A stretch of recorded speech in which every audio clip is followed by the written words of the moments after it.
So guys, Siberia की एक jail जहां वर्ल्ड वॉर 2 के बाद रशियन सोल्जर्स ने जर्मन सोल्जर्स को पकड़ कर रखा हुआ है। ये जेल बिल्कुल अलग है क्योंकि यहाँ से भागना ऑलमोस्ट इम्पॉसिबल है, क्योंकि यहाँ के चारों तरफ सिर्फ बर्फ ही बर्फ है और कुछ नहीं। नियरेस्ट सिविलाइजेशन 14,000 किलोमीटर दूर है। मतलब इस ठंड में अगर कोई भाग भी गया तो उसकी मौत पक्की है। लेकिन एक बंदा है जिसका नाम है क्लेमेन फेरेल। उसने डिसाइड किया है कि वो अपनी वाइफ और बेटी के पास जाएगा, चाहे कुछ भी हो जाए। उसे 25 साल की सजा हुई है और उसने सोचा नहीं यार, पूरी जिंदगी यहाँ नहीं काट सकता। एक दिन क्लेमेन को मौका मिल गया। वो एक कोयले वाली ट्रेन में छुपकर जेल से भाग निकलता है और वो जेल के बाहर आता है और उसके सामने खुला आसमान और तारे दिखते हैं। उस मोमेंट में वो इतना खुश होता है कि वो खुशी से झूम उठा है। लेकिन दोस्तों, जिंदगी इतनी आसान नहीं है। थोड़ी देर बाद ही ट्रेन रुकती है और एक रशियन सोल्जर उसके सामने खड़ा होता है। क्लेमेन पकड़ा जाता है और उसे ओपन एयर सेल में वापस डाल दिया जाता है। 2 दिन बाद जेल का वार्डन उसके पास आता है और कहता है तुम्हारे साथी तुम्हारा इंतजार कर रहे हैं। क्लेमेन को लगा होगा कि शायद उसके दोस्त उससे मिलने आए होंगे, लेकिन नहीं, वो सब लाठी डंडे लेकर खड़े थे क्योंकि क्लेमेन के भागने की वजह से उन्हें 2 दिनों से भूखा रखा गया था। क्लेमेन को देखते ही सबने उस पर हमला कर दिया और उसे इतना मारा कि वो हॉस्पिटल में पहुंच गया। यहाँ जेल में ट्रीटमेंट के लिए एक जर्मन डॉक्टर मिलता है जो खुद भी एक प्रिजनर है। डॉक्टर क्लेमेन की हिम्मत देखकर हैरान रह जाता है। क्लेमेन डॉक्टर से कहता है मुझे एक बार फिर भागना है और मुझे तुम्हारी मदद चाहिए। डॉक्टर उसे समझाता है कि यहाँ से भागना इम्पॉसिबल है। अगर ठंड से न मरे तो लेड पॉइजनिंग से जरूर मरोगे,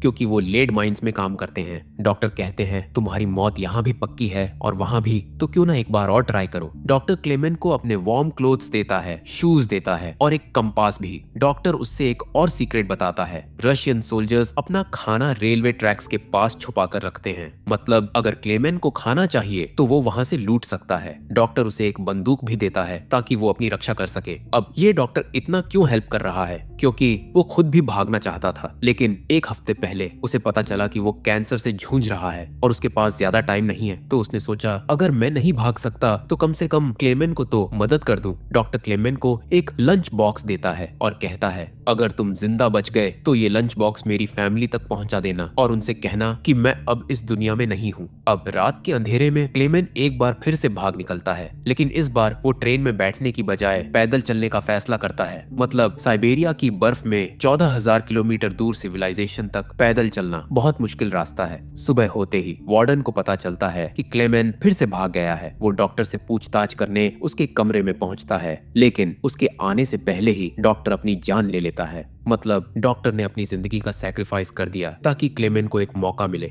वार्डन को बहुत गुस्सा आता है और वो अपने रशियन सोल्जर्स को क्लेमेन की तलाश में भेजता है। कई दिनों तक सर्च करने के बाद भी उन्हें क्लेमेन का कोई पता नहीं मिलता। सबको लगने लगा कि वो इतनी ठंड के कारण मर चुका होगा, लेकिन वार्डन जानता है क्लेमेन एक फाइटर है और वो इतनी आसानी से हार नहीं मानेगा। इसीलिए वो सर्च ऑपरेशन कंटिन्यू करने का ऑर्डर देता है। क्लेमेन अभी तक 9 दिन से पैदल चल रहा है बर्फ के बीच और उसका खाना खत्म हो चुका है। वो भूख और थकान से इतना कमजोर है कि उसके दिमाग में अजीब अजीब ख्याल आने लगते हैं। एक रात वो सपना देखता है कि कुत्ते भौंक रहे हैं और एक स्लेज उसकी तरफ आ रहा है। वो उठकर भागना चाहता है, लेकिन तभी उसका सपना टूट जाता है। रियल लाइफ में वो बिल्कुल अकेला है और उसके पास खाने को कुछ नहीं है। लेकिन दोस्तों, क्लेमेन एक फाइटर है। वो हार नहीं मानता। वो अपने आप से बातें करता है, खुद को मोटिवेट करता है और कंपास के साथ अपनी दिशा चेक करता है ताकि वो भटके नहीं। और फिर एक दिन उसकी किस्मत चमकती है। उसे एक सील दिखती है। वो अपनी बंदूक निकालता है और अपनी गोली से उसे मारने की कोशिश करता है। उससे गोली मिस हो जाती है और सील भागने लगती है। क्लेमेन उसके पीछे भागता है और आखिरकार अपनी आखिरी गोली से उसे मार गिराता है। अब उसके पास खाने को कुछ है। वो सील का मीट खाता है और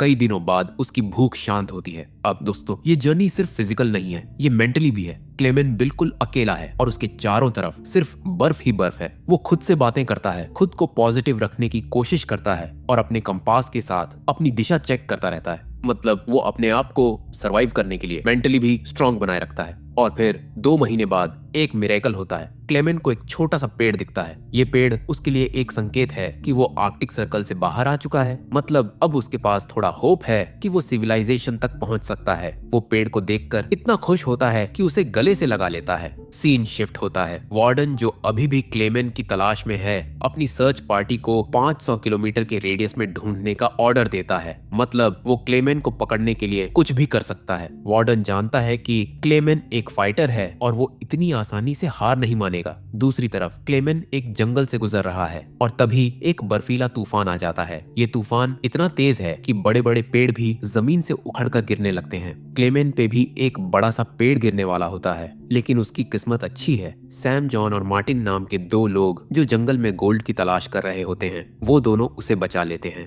अब ये तीनों एक साथ चलने लगते हैं। कई दिनों बाद वो एक नदी के पास पहुंचते हैं। वहां वो लकड़ी की एक नाव बनाते हैं और नदी पार करने की कोशिश करते हैं, लेकिन नदी का बहाव इतना तेज है कि नाव आउट ऑफ कंट्रोल हो जाती है। सैम जॉन का बैलेंस बिगड़ जाता है और वो पानी में गिर जाता है। क्योंकि उसको तैरना नहीं आता तो वो डूबने लगता है, लेकिन क्लेमेन अपनी जान खतरे में डालकर उसे बचा लेता है। लेकिन दोस्तों, ये फ्रेंडशिप ज्यादा देर तक नहीं चलती। मार्टिन, जो इन दोनों के साथ था, लालच में आकर सैम जॉन का गोल्ड और सामान चुराकर अकेला भाग जाता है। थोड़ी देर बाद क्लेमेन और सैम जॉन उस झोपड़ी तक पहुंचते हैं जहां मार्टिन छुपा हुआ होता है। सैम जॉन को इतना गुस्सा आता है कि वो मार्टिन को गोली मारकर उसकी जान ले लेता है। अब क्लेमेन और सैम जॉन एक साथ चलने लगते हैं। कई महीनों तक वो बर्फ के बीच चलते रहते हैं, सिर्फ इस उम्मीद में कि उन्हें कोई इंसानी बस्ती मिल जाए। लेकिन सर्दियों का मौसम आ जाता है और जंगल बर्फ की सफेद चादर में ढक जाता है। सैम जॉन का सामान काफी भारी होता है और उसको चलने में प्रॉब्लम होती है। तभी क्लेमेन उसकी मदद करने की कोशिश करता है, लेकिन सैम जॉन को लगता है कि शायद क्लेमेन भी उसका गोल्ड चुराना चाहता है। इस सस्पिशन के चलते वो क्लेमेन पर हमला कर देता है और उसे बेहोश कर देता है। जब क्लेमेन को होश आता है तो उसके सामने भेड़ियों का एक झुंड होता है। वो अपनी जान बचाने के लिए एक पेड़ पर चढ़ जाता है, लेकिन भेड़िए उसके पैर पकड़कर नीचे खींचने लगते हैं। पेड़ इतना पतला होता है कि वो बीच से टूटकर गिर जाता है। अब क्लेमेन की मौत पक्की लगती है, लेकिन तभी शिकारियों की गोली की आवाज आती है। शिकारी भेड़ियों को मारकर क्लेमेन की जान बचा लेते हैं। शिकारी क्लेमेन को अपने गांव ले जाते हैं, जहां गांव वाले उसका इलाज करते हैं। कई सालों बाद क्लेमेन आखिरकार एक इंसानी बस्ती तक पहुंच जाता है। गांव वाले उसकी अच्छे से खिदमत करते हैं, लेकिन एक दिन गांव में वार्डन का नोटिस आता है। नोटिस में लिखा होता है कि अगर किसी ने क्लेमेन नाम के इंसान को पनाह दी तो उस पर देशद्रोह का आरोप लगेगा। इस नोटिस के कारण क्लेमेन को गांव छोड़ना पड़ता है, लेकिन जाने से पहले गांव वाले उसे खाना और एक शिकारी कुत्ता देते हैं। अब क्लेमेन का एक साथी भी है। कई दिनों बाद वो एक लकड़ी की मिल तक पहुंचते हैं। क्लेमेन का कुत्ता खाने की तलाश में मिल के अंदर चला जाता है। क्लेमेन उसे बचाने के लिए मिल के अंदर जाता है, लेकिन वर्कर्स उसे पहचान लेते हैं और मिल के मालिक के पास ले जाते हैं। क्लेमेन अपनी कहानी सुनाता है और मिल के मालिक और वर्कर्स उस पर हमदर्दी दिखाते हैं। वो उसे खाना खिलाते हैं और जर्मनी जाने वाली ट्रेन में बिठा देते हैं। क्लेमेन को लगा था कि अब वो अपने घर पहुंच जाएगा, लेकिन मिल के मालिक ने उसकी खबर वार्डन तक पहुंचा दी थी। जब ट्रेन स्टेशन पर पहुंचती है तो क्लेमेन वार्डन और उसके सोल्जर्स को देखता है। क्लेमेन अपनी जान बचाकर ट्रेन की पटरियों को पार करने की कोशिश कर रहा है, क्योंकि रशियन सोल्जर्स उसके पीछे पड़े हैं। लेकिन जैसे ही उसको लगता है कि वो सेफ है, वार्डन उसके सामने आ खड़ा होता है। पर अभी वार्डन उसको पकड़ने ही वाला था कि तभी क्लेमेन का लॉयल कुत्ता वार्डन पर कूदा और उसे काट दिया। इसी बीच में क्लेमेन को मौका मिल गया और वो अपनी पूरी ताकत लगाकर भाग निकला,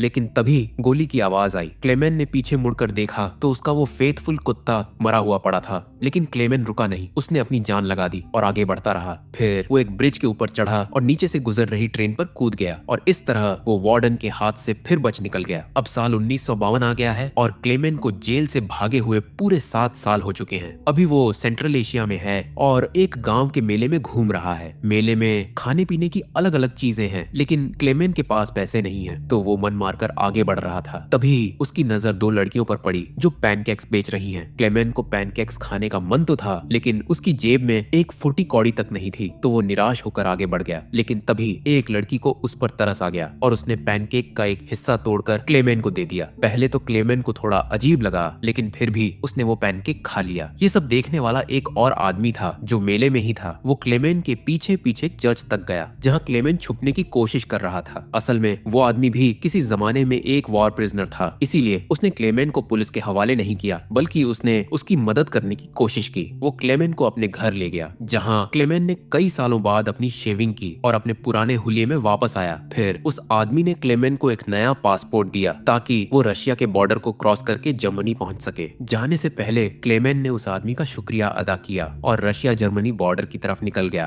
कुछ हफ्तों बाद क्लेमेन रशिया के बॉर्डर तक पहुंच गया। वहां एक रशियन सोल्जर खड़ा है और क्लेमेन को अपना नकली पासपोर्ट दिखाना है। मन में एक ही डर था, कहीं ये मुझे पहचान ना ले या मेरा नकली पासपोर्ट पकड़ ना ले। लेकिन खुशकिस्मती से कुछ नहीं हुआ। सोल्जर ने पासपोर्ट चेक किया और बॉर्डर क्रॉस करने की परमिशन दे दी। क्लेमेन इतना खुश हुआ कि उसका चेहरा चमक उठा। हंसी रोकना मुश्किल हो रहा था, लेकिन उसने अपने आप को संभाला। अब फाइनली वो उस ब्रिज के ऊपर पहुंच गया। ये वो ब्रिज है जिसे क्रॉस करते ही वो जर्मनी में होगा, अपने देश, अपनी जमीन पे। लेकिन दोस्तों, जिंदगी इतनी आसान नहीं होती। जैसे ही वो आधे रास्ते पर था, एक तेज रोशनी उसकी आंखों पर पड़ी। जब उसने आंखें खोली तो वो देखता है वार्डन खड़ा है उसके सामने। क्लेमेन ने पीछे मुड़कर देखा और उसको समझ में आ गया कि वो अभी भी रशिया की जमीन पर है, मतलब वार्डन अभी भी उसे पकड़ सकता है। क्लेमेन निराश हो गया। सालों की मेहनत, सपने, सब कुछ मिट्टी में मिलने वाला था। लेकिन दोस्तों, यही ट्विस्ट आता है। वार्डन ने उसका रास्ता छोड़ दिया और उसे आगे जाने दिया। क्लेमेन को खुद यकीन नहीं हुआ, लेकिन वार्डन उसकी हिम्मत और जज्बे से इतना इम्प्रेस हुआ कि उसने उसे जाने दिया। कभी कभी इंसान की इंसानियत जीत जाती है। अब फाइनली क्लेमेन ने बॉर्डर क्रॉस किया और जर्मनी पहुंच गया। अपने देश की मिट्टी में कदम रखते ही वो इमोशनल हो गया। वो सीधा अपने घर गया जहां उसकी बेटी और वाइफ थी। सोचो कितने सालों बाद वो अपनों से मिला होगा। थोड़ी देर बाद उसकी वाइफ और बेटी चर्च जाने के लिए निकली। क्लेमेन उनका पीछा करते हुए चर्च में पहुंचा और फिर क्लेमेन की बेटी ने उसे पहचान लिया और दौड़कर उसे गले लगाया। उसकी वाइफ की खुशी का तो कोई ठिकाना नहीं था।